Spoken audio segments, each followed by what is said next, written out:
Thank you, Mr. Moderator. I would like to place on the record my appreciation to the Anguillan Literary and Debating Society for putting on these important discussions.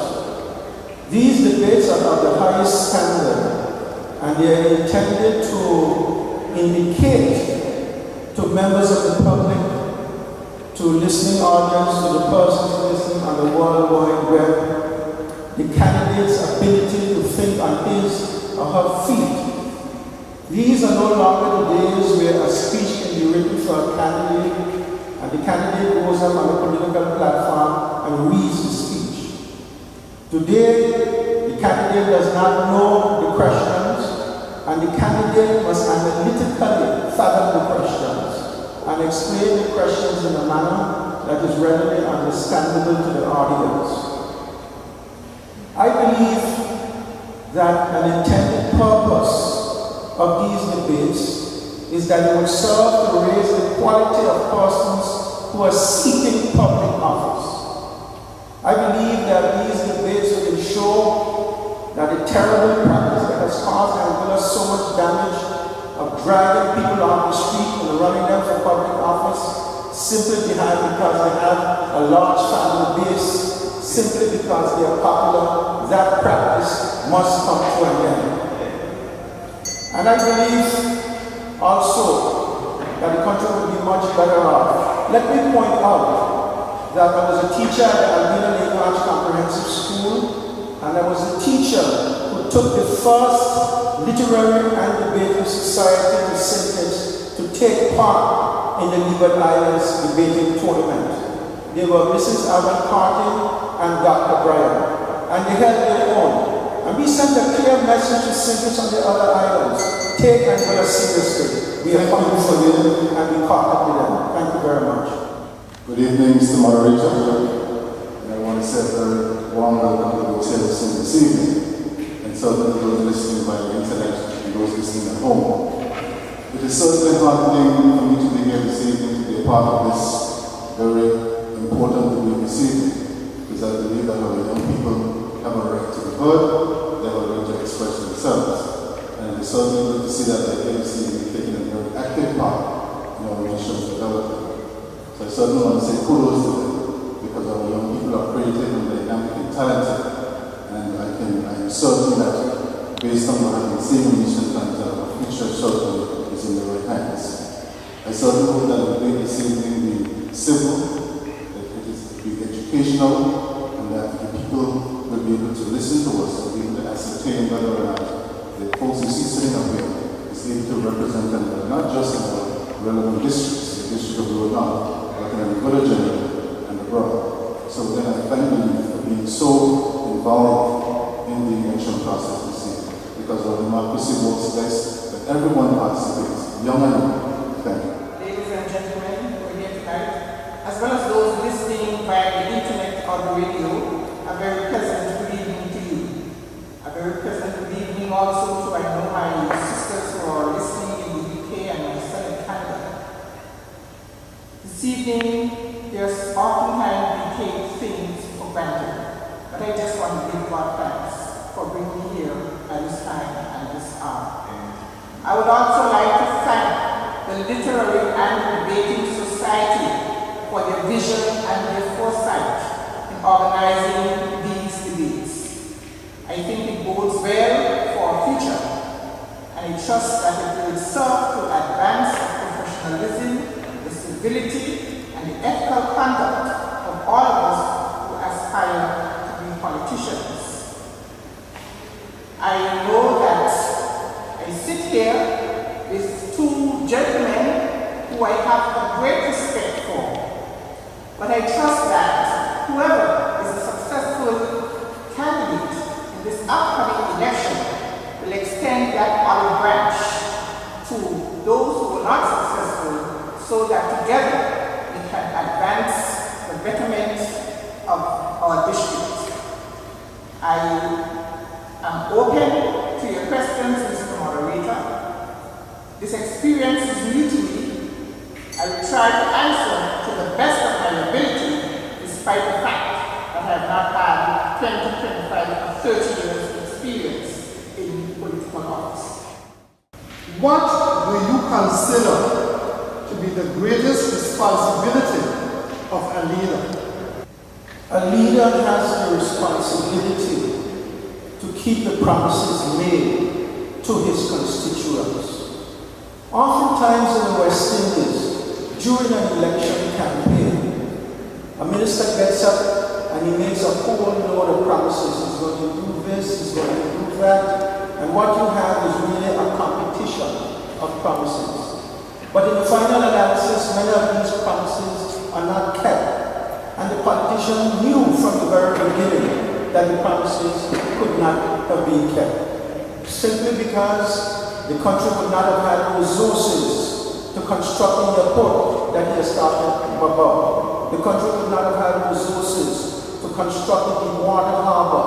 And yet the candidate gets up there and makes these promises, knowing full well that he is unable to keep the promises. And by extension, a leader must be a man of integrity, because if you're a man of integrity, you will not go on the platform and make statements that you know are untrue, statements that you know cannot be realized, and that is a terrible weakness in many of these West Indian islands. And I also believe, wrapped up in the ability to keep promises, the candidate must have the ability to keep these promises. Anybody can get up and say, I am going to build a jetty, I'm going to build a new water harbor. But you need to have the analytical ability. You need to be able to look at the economy. Does the economy have the resources to construct the airport? Does the economy have the resources to construct the port? And this is where the analytical capacity of the leader comes into place. He must be a person of trust. He must be a person of honesty. And he must clearly have the intellectual capacity to analyze the difficulty so that when he makes a promise, he can keep that promise. The greatest responsibility of a leader is to represent the views and the values of the people he seeks to represent. Because when you are elected, people expect that they can come to you and they can let you know what are the concerns and the things that they want to be able to deal with at that level. So it's important that this representative be honest, that he is trustworthy, that he is caring, that he is able to relate to people at all levels, and not just some people, but all people. A leader must be able to lead. You know, it's a responsibility to inspire others, you know, to follow you. These things are important. You know, he certainly must have good character, because people want to know that when you say something, you will actually do what you say. And these things are important to a leader, and they're important to the people that are elected to know that when the leader says they will do something, that they can do it. A leader must be able to think on his feet, because oftentimes when you represent people, you just don't represent people at home, you represent them abroad. So people need to know that when you go abroad, that you are able to articulate the views and articulate the vision of the country that you're representing is there. And people need to have the confidence in it. You must inspire people, you know, to greatness, you know, to do great things. And these are the responsibilities I see in a leader, like a leader should have. And these are the things I will certainly try to ensure that I bring to the table whenever I'm representing our people, that I do so with a measure of character, with a measure of trust, that I'm caring, and to ensure that people can feel that in me they have somebody that is trustworthy, somebody that is capable, visionary, and analytical in their discourse. Thank you. Mr. Moderator, our characters speak for us, and leaders must be honest. They must have integrity. The adage was said the other day by someone was that we are tired of eating promised bread and drinking disappointment tea. That is simply because at times our leaders make promises, and these promises are never kept. And that is the reason why the electorate loses trust and confidence in us. Leaders must have integrity. They must be honest. they must be upright. They must have that caring and compassionate attitude so that when people go to them, they can feel comforted. Despite earning vast amounts of revenue for Anguilla in its heyday, the Anguilla United Front government did not manage those funds appropriately and therefore ultimately failed the people of Anguilla. You have 2 minutes to agree or disagree. Mr. Moderator, I cannot agree with that statement, simply because the record of the Anguilla United Front is there. The Anguilla United Front spent considerable amount of money in scholarships. They built roads.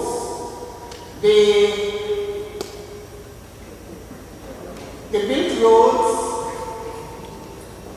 the airport expansion, and quite a number of other developmental projects were undertaken by the Anguilla United Front. I do not think it is really fair to say, make that statement. I absolutely agree with that statement, Mr. Moderator. The Anguilla United Front had a good thing, and we messed it up. When the Anguilla United Front came back into power in 2005, personal emoluments was $49 million annually, and in the matter of a 5-year period, increased to $19 million. That is almost 100% increase in personal emoluments. And when you look at the detail, you will see that increase in salaries was going to 25% of the top of the senior civil servants. Those at the bottom levels, getting lower levels. That cannot be a responsible way to spend money. And soon after giving those increases, they had to go back and reduce those increases because it was clearly the responsible thing to do. In terms of the airport that my colleague mentioned, we spent over $80 million investing in the airport and didn't have so much as an agreement with the carrier to ensure that there was continuity of that airport. And shortly thereafter, this airline pulled out. $80 million to solve 7.5% of our travel coming in. That cannot be a prudent and efficient use of our country's resources. This administration, the previous administration, borrowed like there was no tomorrow. And as a consequence, our debt is now $200+ million. And this is a severe burden on our children going forward. And these things that we cannot represent. Prudent use of those resources during the Anguilla. Thank you. The statement is only partially true. You cannot deny the fact that the government spent huge amounts of money purchasing land for roads for the future development of Carriacou Port. That is clearly true. It also has spent an enormous amount of money in the provision of scholarships. That is also true. And if you educate the people, you're going down the right road. Japan is a country with little resources, but Japan has placed a lot of money in its human capital. And the Anguilla United Front has also done that. I did that too when I was a minister back in the 1990s. But the other side of the picture is that the Anguilla United Front did not prudently manage the money. So Michael Foot came here and did an analysis of the financial sector. And he looked at the impact the recession had on countries. He looked at Isle of Man, Jersey, Guernsey, and he said to himself, why is it that these little islands have survived the recession so well, and bigger countries like Britain and Canada did not? And the answer is that when they were making large sums of money, they were careful to put aside a certain amount. So he said, when the recession fell on funds that were set aside, and therefore these countries were able to best survive the recession. So it is my position that yes, the AUF government has done good in provision of roads and provisions of scholarship, but it did not allocate enough funds. The economy was climbing.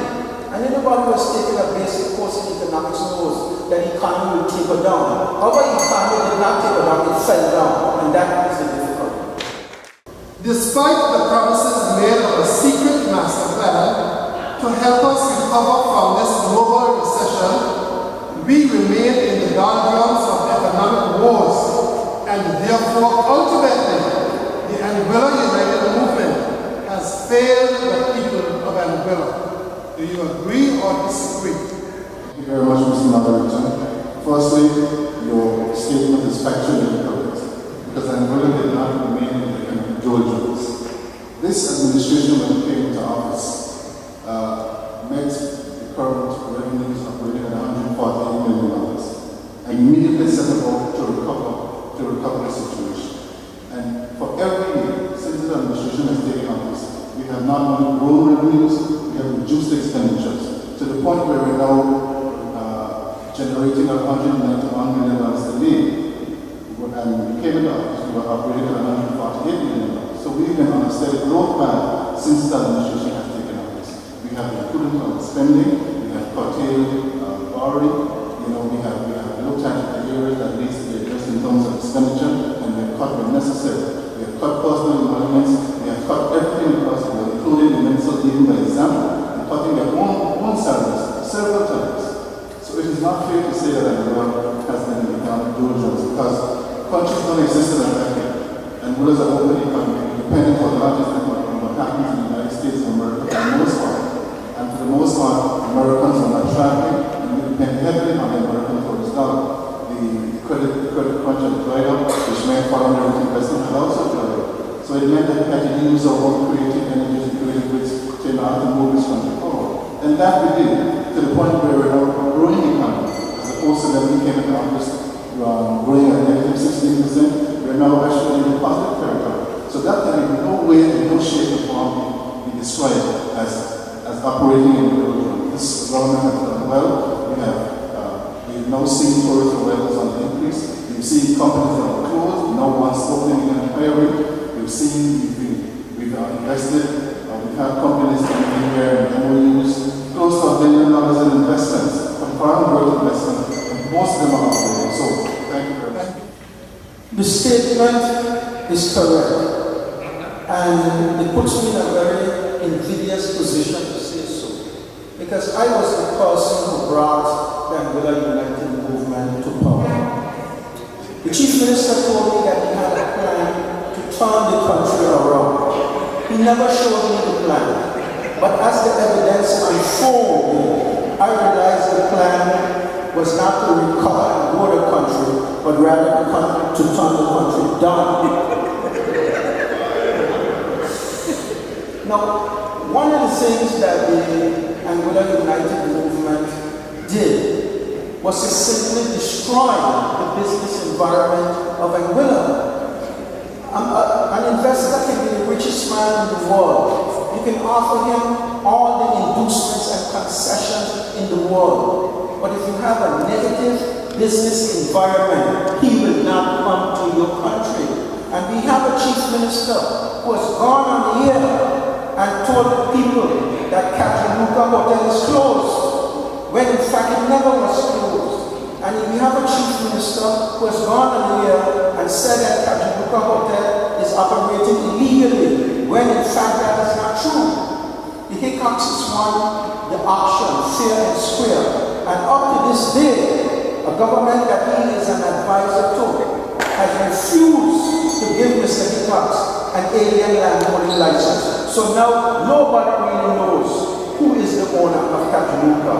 Kataluka sent a check to the government for $2.5 million for the accommodation tax and for the rent of the land. The chief minister has allowed the checks to expire on the basis that if he signs the check, it's an admittance that the Hickox own property. That is sheer nonsense. And I'm saying that the business environment in this country has been damaged. Thank you, Mr. Mayor. Mr. Moderator, I happen to have been in a press conference with the Honorable Chief Minister some years ago when he said, elect me and I will turn this country around. I have a secret was not prepared to release it at the time. The Anglo United movement came into power, and the Anglo United Front was severely degraded. One would have thought that with the ascension of the Anglo United movement in power, things would have turned around. But by the Chief Minister's own admission some weeks ago, he indicated that the country is heading to a failed state. And he was asking the UK government to basically come and assist. What he was actually saying was that I have given up. There's nothing more that I can do. Come and take the country. And I believe that from that standpoint, we can say that we have failed. Mr. Margaret, Mr. Henley, you have 1 minute if you care to rebut. absolutely, sir. It is interesting that some of my colleagues here think that they can sit down at home and read exponents and think that they understand what happens in exponent. When you see an exponent, that is only a very smart sum, the actual discussion that happens. So you can't sit at home, read an exponent and think that you understand what the discussion was with the exponent. I know some of my friends like to rely on exponents for the information. How can we say that this country has been on an upward trend and revenues have been increasing year on year, expenditures have been under control, have been going down, tourist developers have been going up, businesses that were once closed, like Manhattan, for example, have now opened and repairing. The reef project is operating, and Nanya, all these Zen Beach, all these properties that are operating, as opposed to the AUF, and they had about 10 MOUs on 1 minute today. We have about 10 MOUs currently up in operation right now in various stages of development being developed. So I'm not sure what these people are saying, but nothing is happening in the country. Mr. Baird, please respond to the following statement. Despite his intellectual ability and political, I can't hear you. I misheard what you said.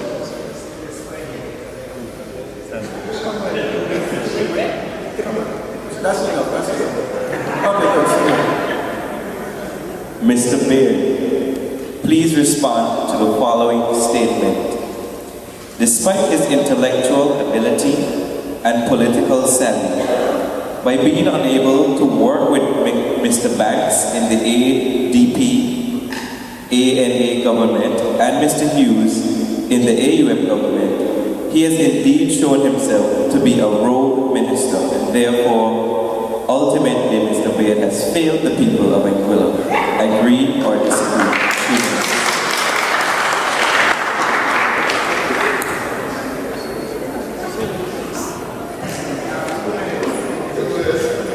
A rogue minister is a minister who does not go along with a particular line.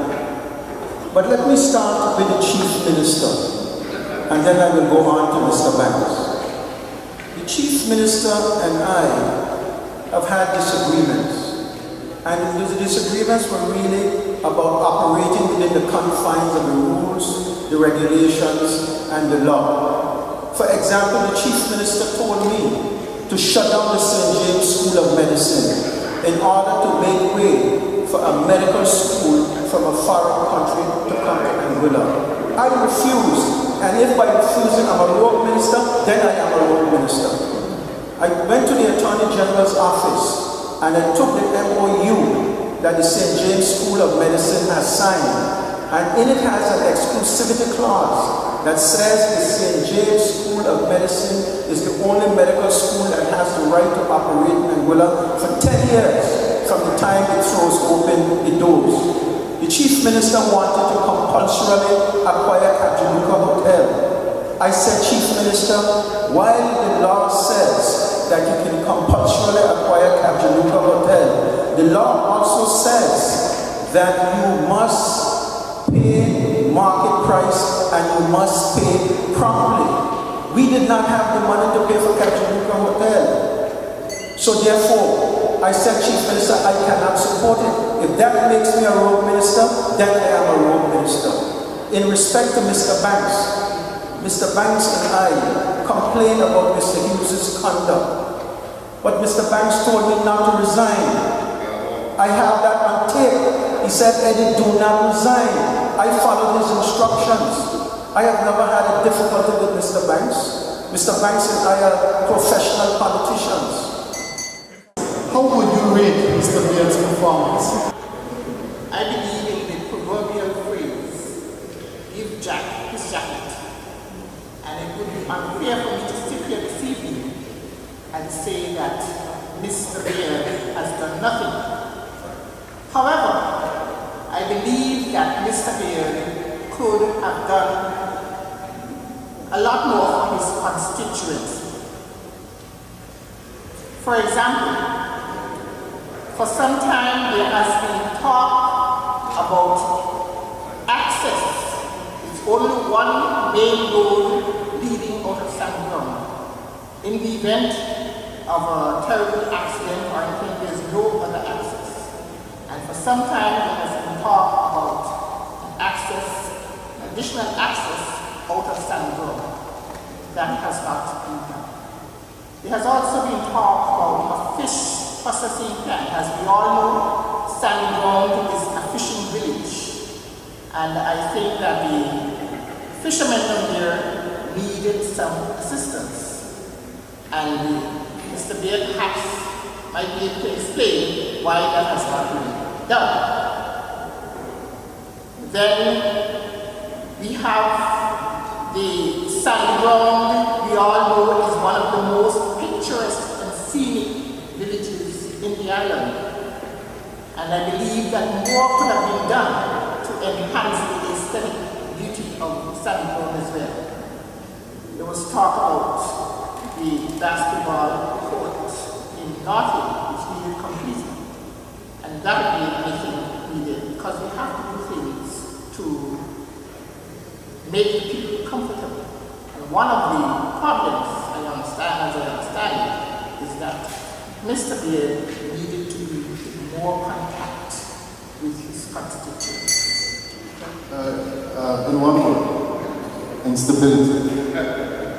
When you look at Mr. Beard's record of election, 1999 he ran with ADP, 2000 he ran as an independent, 2005 he ran with ANSA, 2010 he ran with AUI, and 2015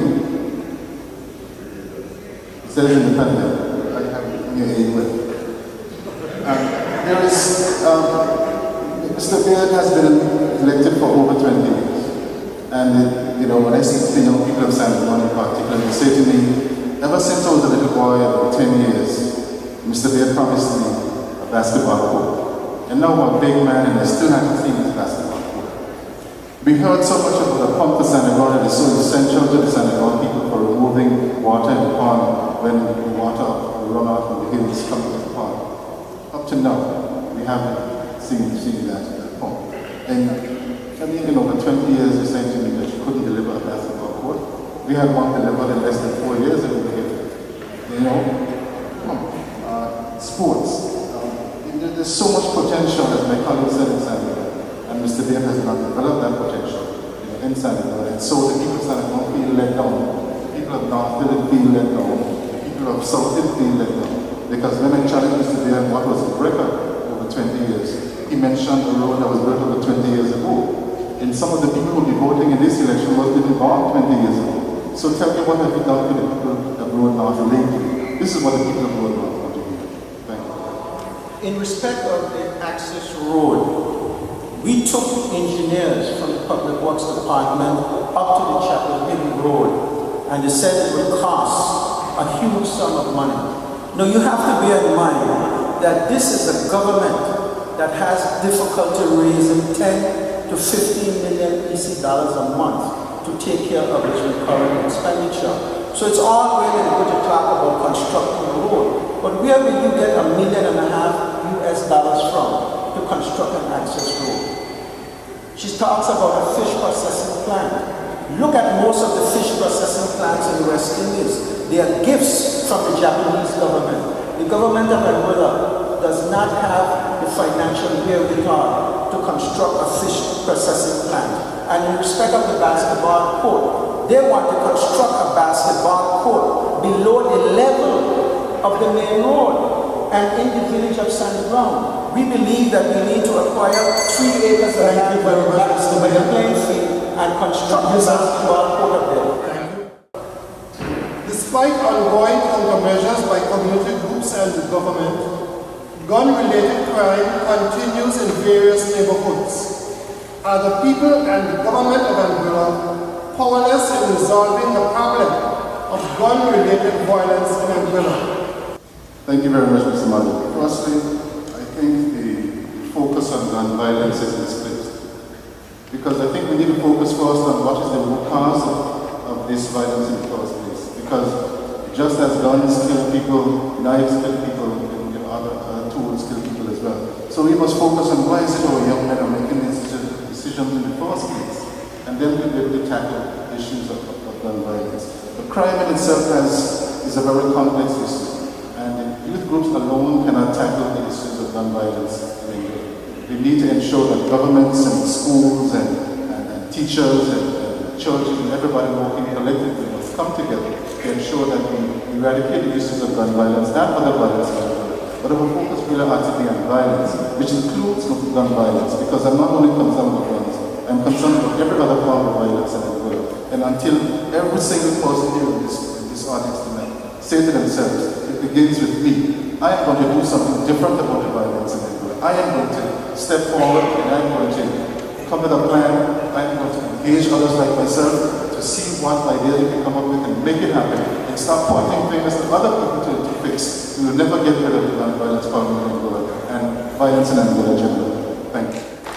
You will, Mr. Moderator, you will note that gun violence is basically just centered around our young men. And we need to examine the root causes of such criminality. Now, I think that we need to pay more service, more attention to our family life. Gone are the days when parents will be able to stay home and make sure that their children are properly supervised. Gone are the days when parents will make sure that their children enter a religious institution to receive religious instruction. Gone are the days when parents could leave their children with their extended families. And I believe that our children have been lacking in that they are left home unsupervised for the television to raise them. I also feel that there needs to be more border control as it relates to guns, etc. coming into the island. And I always find it ironic that when we are leaving the island, we screen our baggage. When we are entering the island, it starts screening. And I believe that we need a multi-agency approach.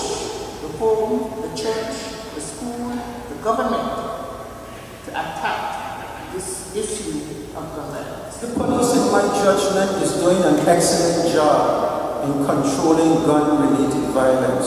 Most of the crimes that have been committed by people who use guns, most of those persons have been apprehended. And those who have not been apprehended, the police are moving in on them. That is a fact. Most of the crimes in Anguilla are not committed by the use of a gun. Most of the crimes in Anguilla tend to be theft, robbery, and burglary. These are the major crimes that constitute the bulk of the criminal statistics. It is very easy to get a gun. You simply go to St. Martin and you bring it in. But unemployment is a major problem among these people who use guns. Study after study has shown that there's a direct relationship between the level of unemployment and the level of criminality. If unemployment goes up, the level of criminality goes up.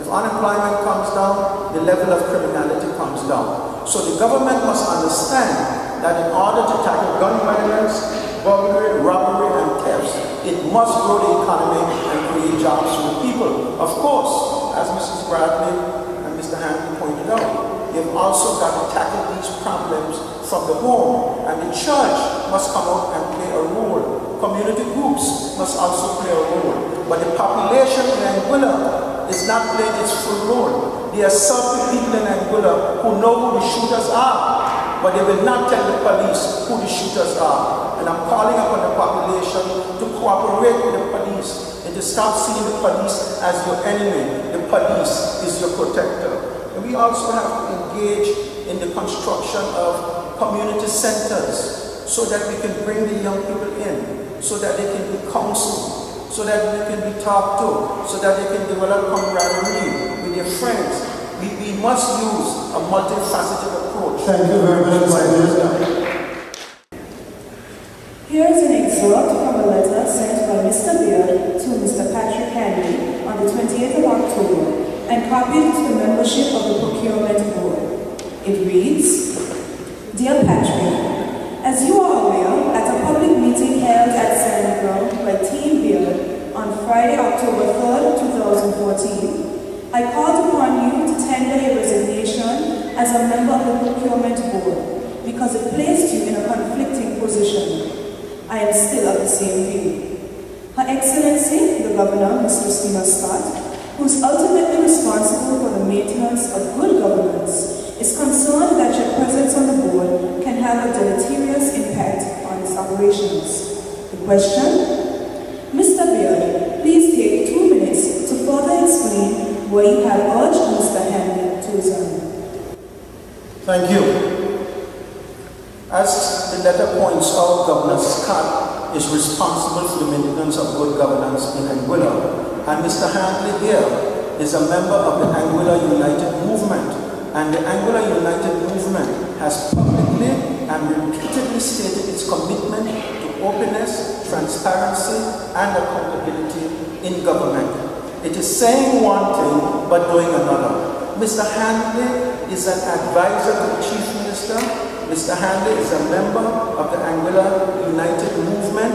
Mr. Handley is a candidate in District 5. Mr. Handley is viewed as being potentially biased. So how can he sit on a procurement board that cannot involve politics in its decision-making process? I have never suggested that Mr. Handley has used his power on the board to push jobs to his friends, to push jobs to the supporters of the AUM. But I'm saying the perception exists that he does that. And perception is one of the elements of conflict of interest. And this is what the governor is saying. Your continued presence on the board serves to undermine its operational independence. What the governor is saying, that as long as you are there, people will never view the board as making a decision free and in the absence of politics. I must say that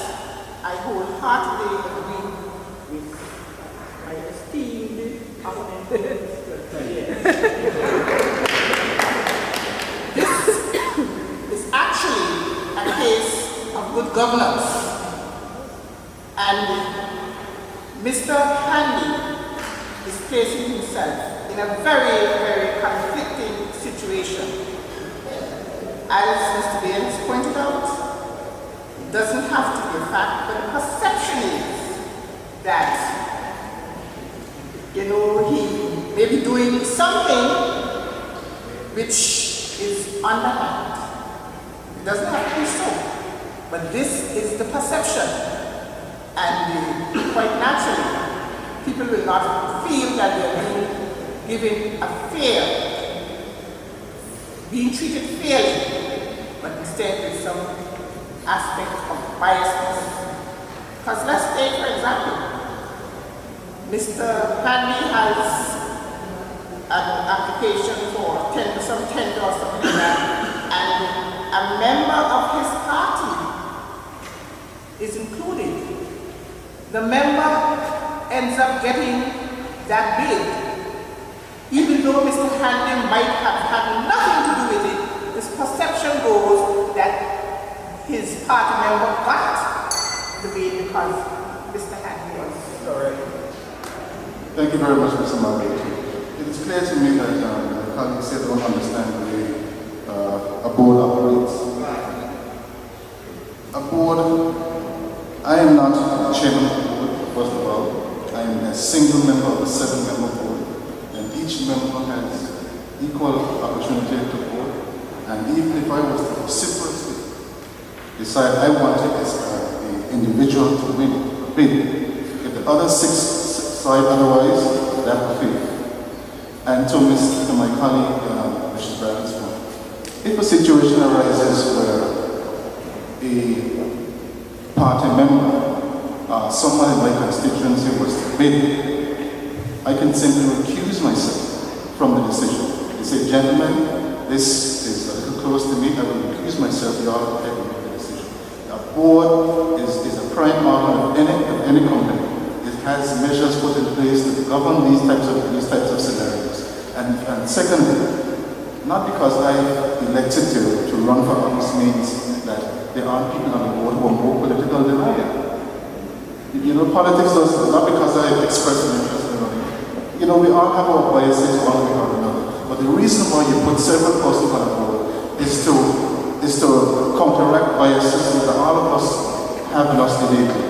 And that's the way a board operates. 7 persons who look at various issues and decide what is in the best interest of the company with whom I represent. And firstly, I do not get involved in the preliminary stages of anything.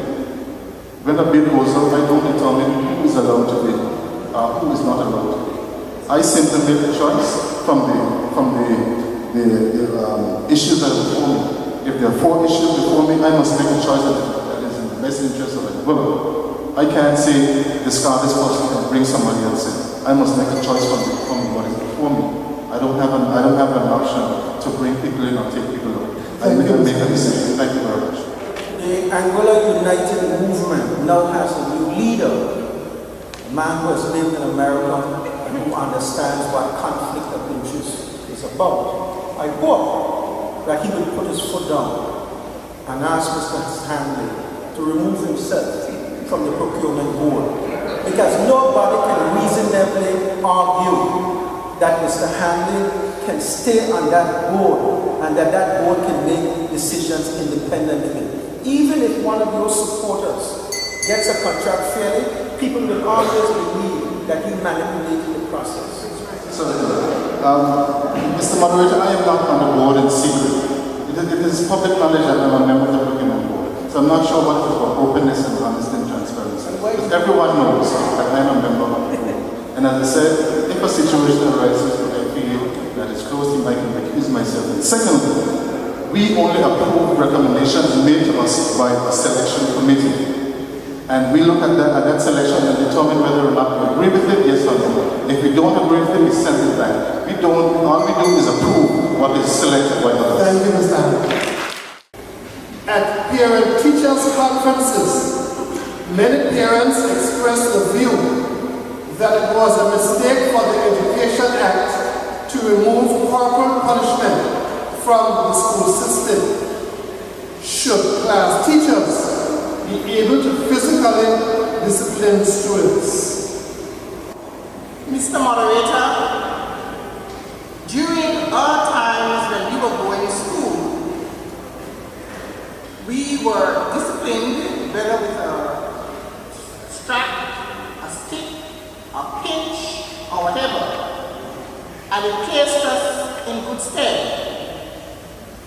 But now, things have advanced dramatically, and we have human rights taking control. Everything is human rights. And I believe that in the interest of the children and the parents, and to avoid any litigation, there are other ways of punishing children these days. And I think that it also means children now become fearful if teachers last year. And you can be doing more harm than good when you exercise corporal punishment on children, because it can also affect them mentally and psychologically. So, given the fact that there are other forms of punishment these days, I have absolutely no objection to corporal punishment. Yes. I was actually the Minister of Education who brought in the Education Act that removed corporal punishment from the classrooms. We have to understand that corporal punishment has been misused by some teachers. I believe in one of the islands, a teacher threw a chalk at a child and damaged that child's eye. The law is clear. You cannot beat a child in the United States, you cannot beat a child in Canada, you cannot beat a child in the European Union, because the laws in those countries prohibit the beating of children. And we get substantial funding from the European Union, and that funding will be discontinued had we not taken corporal punishment out of the classroom. But we made arrangements with the University of London so that people could come to Anguilla and teach our teachers about classroom management. It's a question of management. We have some teachers in Anguilla who has never flogged a child, but his or her classroom has been one of the best behaved. It has to do with classroom management. Some teachers cannot manage. And what I'm saying, it's a question of law. It's not a question of, it worked in the old days. Society has evolved. And if you beat somebody's child, they can legally take you to court.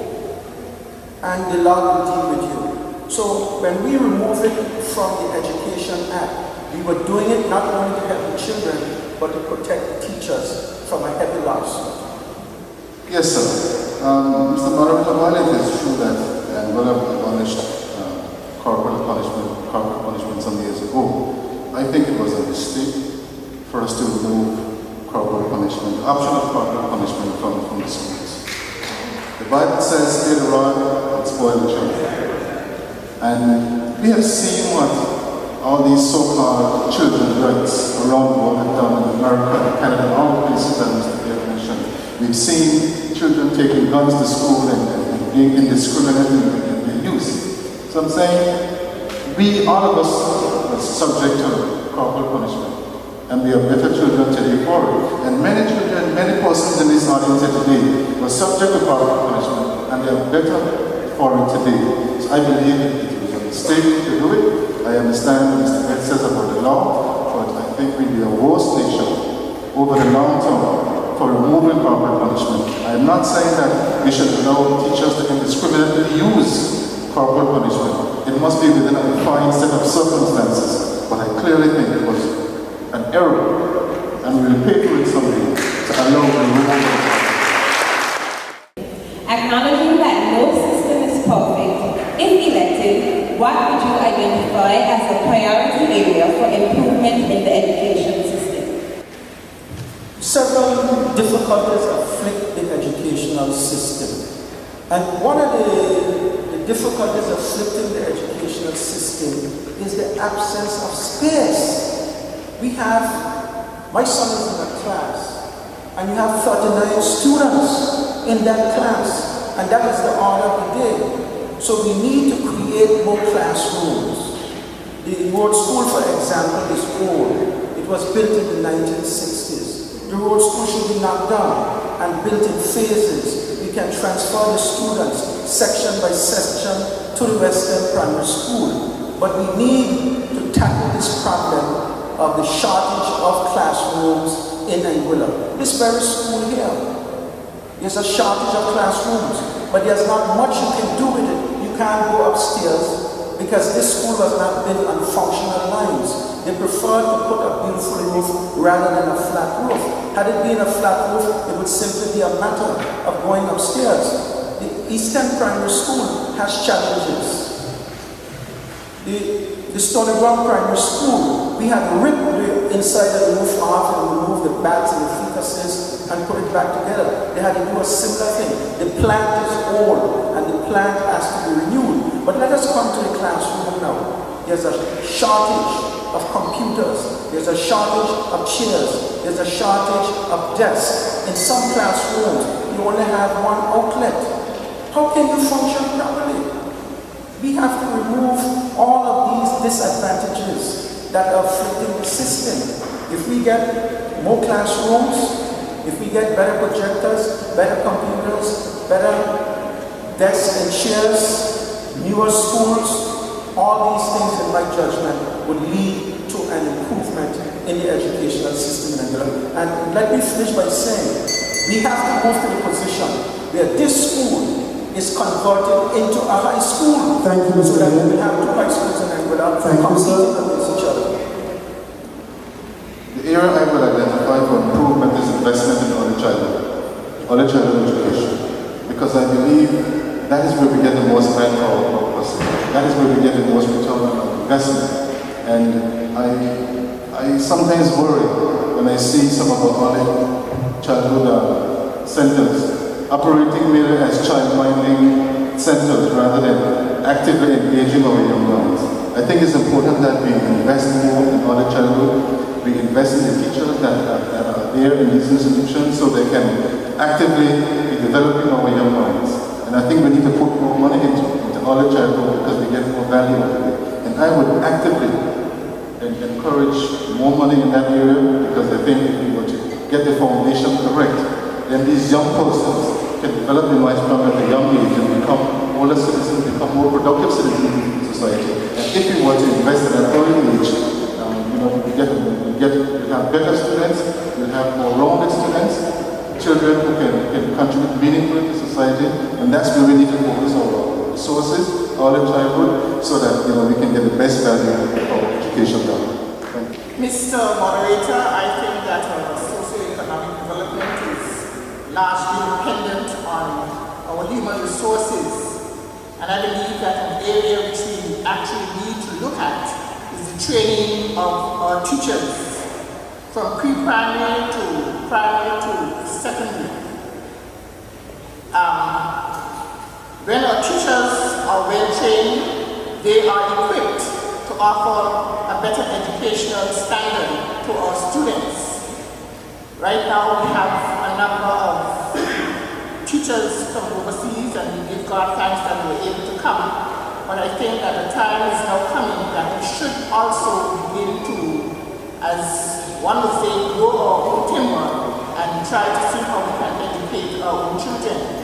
Another area that we need to look at is the TVET program, or skills training, because some people seem to have the notion that skills training, a negative perception of the TVET program. But that is an area which I think we need to largely develop and train our people in, so that the hotel trades, these are the trades really to drive our economy, hotel trades, auto mechanics, and those kind of things. I think that we need to concentrate on the training aspect of our human resources. Maids at the hotels are making less than $4 an hour. Mothers are working 2 and 3 jobs to sustain a family.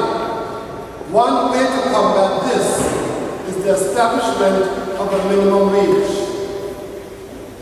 What is your position on the introduction of a minimum wage? Mr. Moderator, the question of a minimum wage has been around for time immemorial. And one of the problems with a minimum wage, I believe, is that persons have to be educated as to what a minimum wage is. And I have no doubt that if we were to implement a minimum wage, you might probably find that there are persons who are already paid outside of a minimum wage. what that would actually mean is that even though persons are paid outside minimum wage, that does not necessarily mean that their wage will decrease, will go down.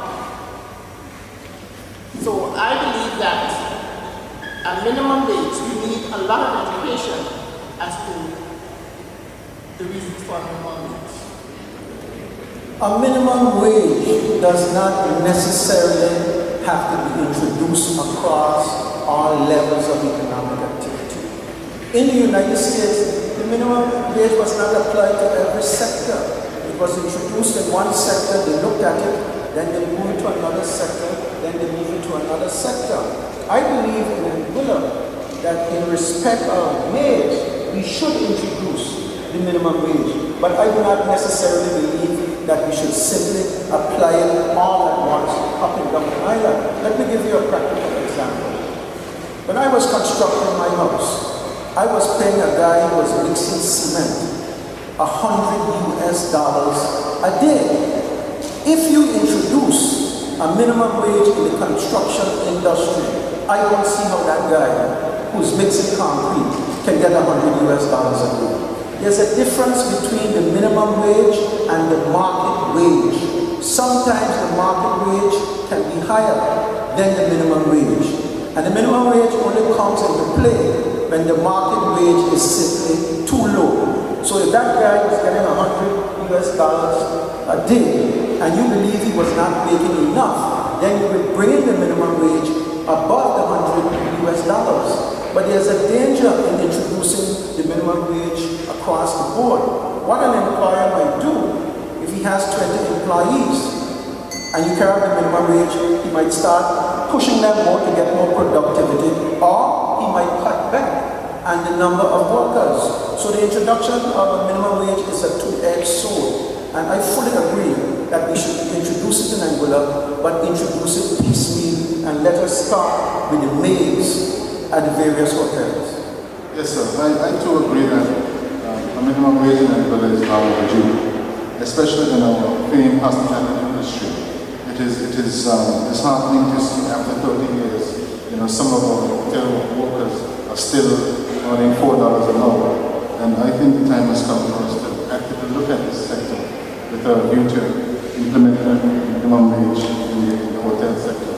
I too agree that it should not be done all across every sector, because there's some sectors that they pay far above whatever minimum wage would be, like the construction industry, for example. And so we need to focus on the hotel sector, hospitality sector, and implement a wage that allows persons to live comfortably. So that is something not true, and I think it's something that we need to focus on. This administration is on the process of putting a team together to work on that issue, to make sure that folks who have been working in the hospitality sector for a number of years can take home a decent living salary, because at the moment, we don't think our workers are going to treat fairly.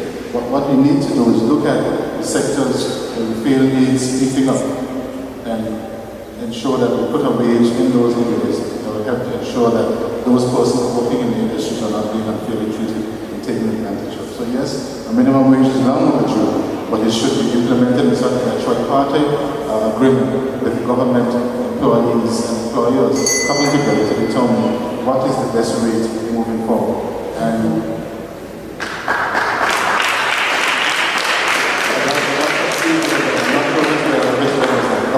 yes, employers don't employ employees because they love them and like them. They employ them because they have a job for them to do. So we shouldn't be too scared of the employees sending people home because their minimum wage is established.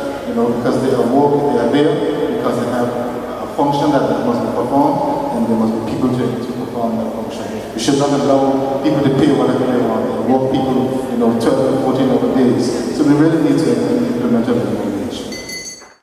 Since the withdrawal of General Electric from Anguilla and the closing of its desalination plant, we have reverted to groundwater extraction. This has proven to be insufficient, and many communities now are on the water rations. How do we get Anguilla back to efficiency in the supply of water to its people? how do we get Angola back to efficiency in the supply of water to its people? Well, thank you very much, Mr. Moderator. What this administration has done in recent times is the Water Corporation, with the support of government, has put out a tender for a new supplier of water. And that supplier has been identified. Negotiations are currently ongoing with that supplier, start operations. And so, we envisage that next year, that Angola will have potable water running through its pipes. There are also a number of challenges, though, that we need to tackle. There is a significant amount of water loss through various means, whether theft, leakage, these are areas that we must first focus on, because it is no sense for us to be producing 1 million gallons of water if 40% of our water is going into the ground. So we must first tackle those issues, and I think those are the issues that don't get tackled by the Water Corporation to ensure that when this new plant comes on stream, that 40% of our water doesn't go into the ground. But to answer your question, we are actively working to get water flowing through pipes by early next year, by the introduction of a new water supply for the next year. I am very proud of the fact that the reason why the desalination plant is still at Crocus Bay because of action I took. I have a copy of a letter that the Chief Minister wrote to Cebu, that is the hotel above Crocus Bay, saying that he is in agreement to turn the land that the plant is on over for hotel expansion. And I raised the matter in the House of Assembly, and I forced them. He's the advisor to the Chief Minister, so he knows I forced them to back down. Because I said to them that if you remove the site, where will we get the money from to replace the infrastructure? There's a pipe that goes out to take on the brine. There's a pipe that comes in to bring in the water. There's a pipe that goes up to Crocus Bay to carry the water. And had they removed it from there, we would have been forced to put it in Parito and to run a pipeline from the level of the sea all the way up to the top of the island. Where would the money have come from? But they removed Section D from the business plan of the Water Corporation. And Section D says that the permanent Secretary of Finance, not Mr. Henry, not Mr. Hughes, the permanent Secretary of Finance, an objective and qualified person, will put together a 3-man team who will assist the Water Corporation in going through the various bids and also looking at the bidding process. They removed Section D, so now there is no technical team to advise the Water Corporation whether to go with this bid or whether to reject that bid. And the governor brought it up in the Executive Council, and they ignored the governor. And I believe, even if they award a contract to this company, that the governor will have no choice but to exercise the powers contained under the Fiscal Act. Thank you, Mr. Mr. Moderator, I do not have the benefit of the inside information like my opponents here.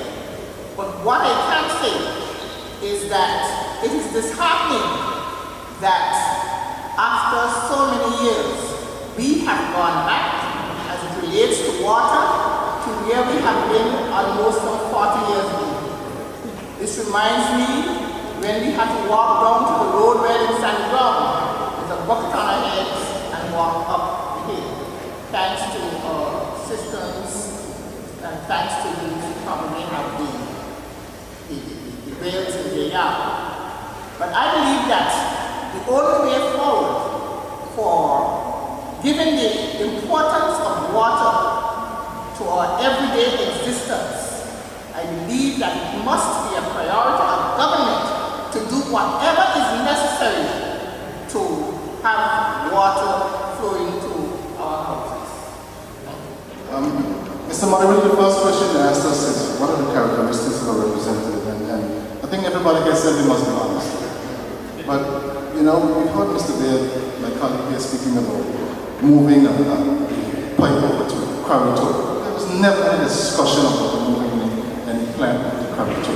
Not because he received a letter. Mr. Beard didn't stop anything that this government was doing. We have been in negotiations with companies to expand their operations, taking it into account they facilitate that down in Crocus Bay. So at no point did we have any idea of moving the plant from its current location. But if you listen to my colleague, you would think that we were intending on moving the plant from Crocus Bay over to Carriage at huge expense. At no time was that ever entertained by this administration. I actually have a copy of the letter written by the Chief Minister to Siblu saying we have agreed to your request for the land and it is only now a matter of putting it in terms of legality. So if you're going to move it from here, any engineer will tell you you have to go to Karator. I did not say that you took a decision to put it to Karator, but I'm saying that the implication of your conduct is that you will have to remove the corridor. Speaking by implication.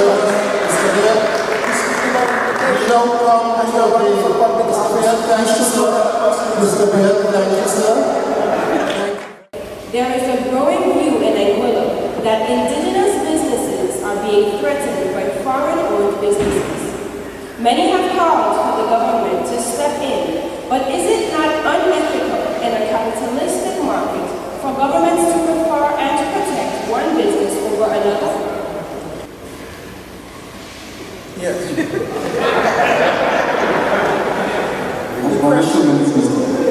The question says that indigenous businesses are being taken over by foreign-owned businesses. I would interpret this to mean they're talking about the Chinese restaurants and the supermarkets. But the naked truth is that our Constitution prohibits discrimination on the basis of sex, on the basis of country of origin.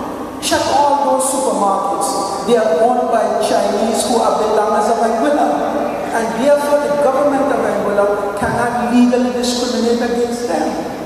The government of Anguilla cannot stop Anguillians from selling their land to fellow Anguillians. That is, stop belongers from selling their land to belongers. But I ask you the question. When you go in a Chinese restaurant, you see Chinese. Those Chinese are on work permits. Who would have given them the work permits? Mr. Hanley, he's the advisor to the Chief Minister. This is where the focus should be on the work permits. You cannot legally stop a belonger from establishing a business in Anguilla because it conflicts with the Constitution. It amounts to discrimination. But what you can do is to say Anguillians must work in this area because we are not issuing any more work permits. And Mr. Hanley, you know that, you don't know it, come and tell me. We must always protect local business. And every country around the world seeks to protect its local business. If you follow the American news, you realize that there's what we call a farm subsidy in the United States of America where they actually protect farmers. And you hear that if farmers wasn't given subsidies, that you wouldn't be able to afford a gallon of milk. So these are things that every government must do to protect its indigenous business, because we must ensure that our people come first. And that's something that this government must try to do. Yes, there are those persons who would front other foreigners, and that is an issue. That's one issue that we're actually working on right now. We try to find ways on how we can prevent fronting, because fronting, may benefit one or two persons, but it harms many local businesses across the world. So we're actually putting a policy together right now to deal with fronting, to ensure that local Anguillians who want to benefit personally from business don't do so at the expense of many other businesses, long-established businesses that has been operating for a number of years. And we will continue to protect local business where possible, and we will implement policies and we will change the laws to reflect such. Whether it is in labor, whether it is in business or whatever, I think that every government has a right to protect its local business. What we find here is that, yes, after over a time, these foreigners, so to speak, attain permanent status of belongership. But we must also recognize the fact that, as I often say, some of our own Anguillians are our worst enemies because they also go into joint believe that the time has come, the government needs to put some policies in place as it relates to that kind of activity. I'm also of the view that there are certain areas of business which must be reserved for Anguillians, for locals, irrespective of what. Because I don't think, Mr. Moderator, that it is that easy for you to go to Japan, and go to China, and go to Hong Kong, and open business. And I believe that it is time for us to protect our own interests. The implementation of the interim stabilization levy as a method of bolstering government coffers has attracted much criticism. If elected, would you support the repealing of any taxes? If so, how would you make up for the shortfall in government receipts? If elected, would you support the repealing of any taxes? If so, how would you make up for the shortfall in government receipts? The stabilization levy is a bad tax. I have a son who was just recently appointed to the Comptroller of Inland Revenue, and I sympathize with him because I told him already that he has to begin thinking as to how he will make up that shortfall, because when the AUF government comes into power in 2015, that will be one of the first taxes that we will do. I think it is disastrous. It is disastrous on our local businesses. I've spoken to some of our local businessmen, and they said, Mrs. Bradley, that tax is killing us. And I do not think that it is fair that you have larger establishments who collect money on behalf of government and refuse to pay it into government. That is tantamount to stealing. And Mr. Moderator, it is not a fair tax. I commend the Honorable Chief Minister for not being able to send home once so. It's commendable. But on the other hand, there are those in the private sector who had to go home because their employers could not keep them on because of this stabilization tax. I too believe that the stabilization levy should be repealed or removed because it's a very harmful and damaging tax to businesses. But we live in a realistic world. The stabilization levy puts $14 million in the treasury a year. It takes $11 million a month to run the government. So in fact, that stabilization levy is providing the funds to run the government for a month and a week. Now, if you remove the stabilization levy immediately, you cannot doubt the question, what will you replace it with? It has to be replaced with something, because by removing it, you put yourself in a position where you can't pay your teachers, you can't pay your nurses, you can't pay your doctors, you can't pay your customs officers for a month and a week. I believe that the key to the removal of the stabilization levy is to grow the economy. As you grow the economy, given the same level of taxation, more money will go in the treasury.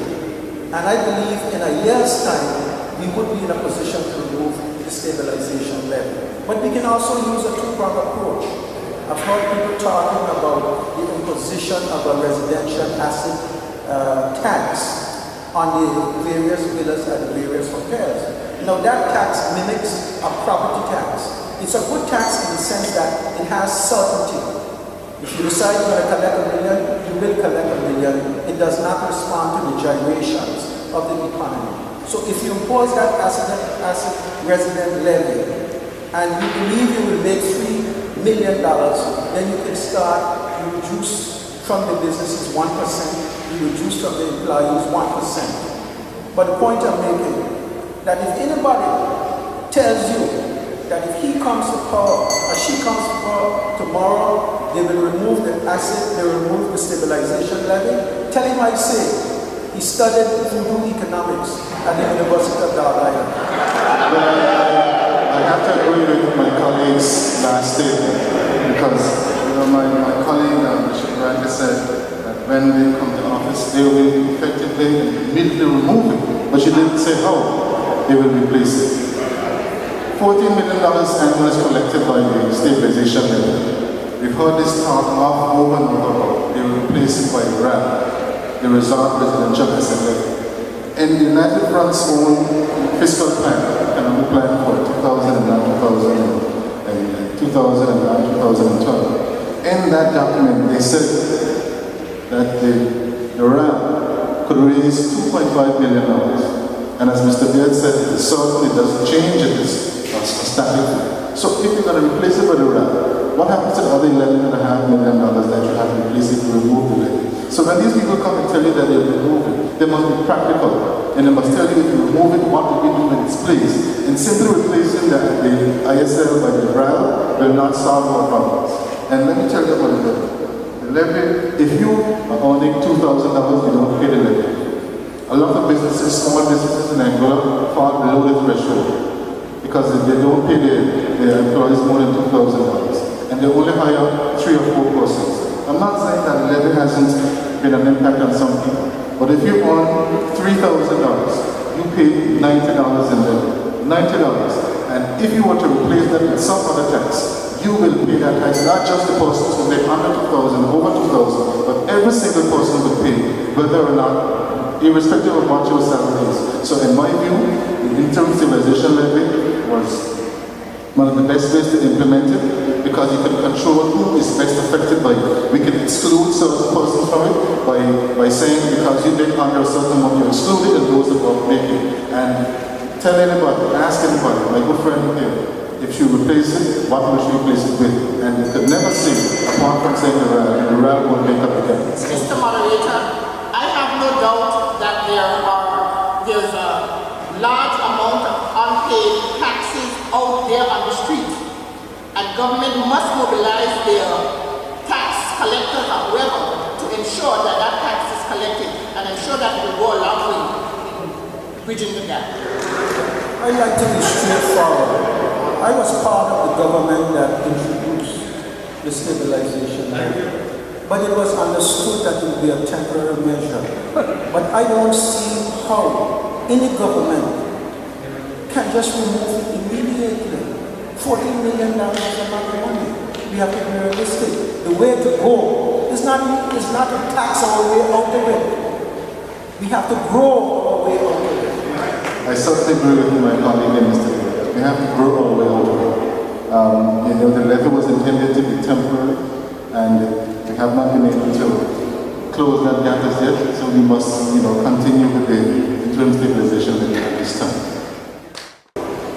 Should countries be able to deport criminals or prisoners back to their country of birth? Mr. Moderator, it is unfair that these criminals nurtured in these metropolitan cities around the world should be expected to be returned back into their countries. A lot of these criminals were nurtured, they grew up in these foreign communities, they learned their negative and bad ways in these countries, and when the country decides, you're from Jamaica, let me send you back. But they didn't nurture that negative behavior in Jamaica, they nurtured it in the UK. And the UK must be responsible to keep those Jamaicans over there. There's no way that our people should be leaving from Angola, going to the US, or going to Canada, or going to the UK, and getting involved in gangs because of the culture and the environment in which they find themselves in, and become criminals. And then we must suffer the consequences of that and sentiment that here. I totally disagree with it. I think it's unethical for criminals nurtured in a foreign country to come back to our country and for us to be responsible for it. It is unethical, and I totally disagree with it. Mr. Moderator, I believe that every country has the good and it also has the bad.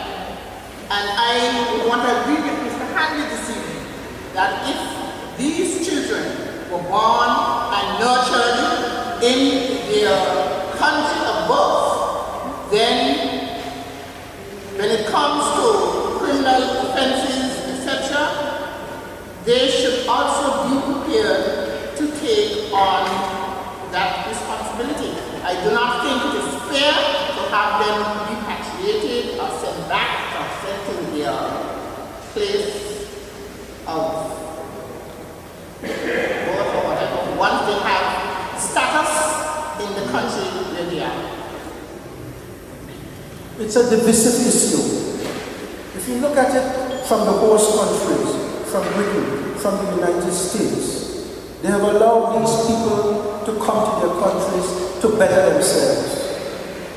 They have an educational system that they can make use of. They have a welfare system that they make use of. Nevertheless, they go out there and they murder people, they rape people, they throw the fright of God in British and American citizens' hearts. And the position of those countries, we have given you an opportunity to improve yourself. But instead of you improving yourself, you are using our hospitality to kill our people. And we are not going to tolerate it, we're going to send you out. I recall I received a telephone call from an immigration officer. And he said, "Eddie Bear, do you know John Doe? He's from San Ground, right?" I said, "Give me a chance." I went through my voters list. And the guy is not down. If he was supporting me, I would know him. So he's not down. So I said, I went through the list and this guy is not down. I haven't heard about this guy before. So I called up my sister. I said, "Do you know John Doe?" She said, "Yeah. He's about your age. He went to the States and he got mixed up in drugs and guns and the Americans are kicking him out." But on the other hand, you must look at it now, say from Jamaica's standpoint, because the criminals that come from America and Britain, these are like postgraduate criminals. The criminals in Jamaica can't take them on. They are better trained, they have better contacts, and they come back to Jamaica, organize themselves, and impose themselves on the gangs in Jamaica. So it's a difficult situation, and countries like Jamaica can't have that large rotation of criminals. Thank you, sir. It's a divisive issue. To whom? How do you view this decision of countries being able to deport criminals and prisoners back to the country of birth concerning Anguilla? Anguilla is a very small society, and many of the people who have the lamaship in Anguilla have been here for a very long time. Many of them speak with our accent. They don't know anything about their own country. And if they were born in Anguilla, I definitely will not deport any person who was born in Anguilla, whether his mother or father was from here or not. Once you are born in Anguilla, in my opinion, you are clothed with a certain garment of protection. But if people come here and they commit heinous crimes, it constitutes a heavy burden on the treasury. If certain people commit certain violent categories of crime, I would not hesitate to send them back to their countries, providing that they were not born in Anguilla. If you were born in Anguilla, we have to be able to do here. I cannot be hypocritical. If it's good for Jamaica, if it's good for Canada and America, it must be good for Anguilla. And I too agree with my colleague here. If the children are born here, we have to do our part. But if they're here on work permanent residence or something else, then they should go back to where they come from. I certainly don't condone criminals coming to Anguilla and engaging in criminal behavior. But if those persons are born here and nurtured here, then I think we should also bear that burden as well. To agree with my two honorable esteemed gentlemen here, as I've said before, if those children are born and nurtured here, I do not think it will be fair to send them back to I don't know where. If they were here on some sort of other status, then by all means.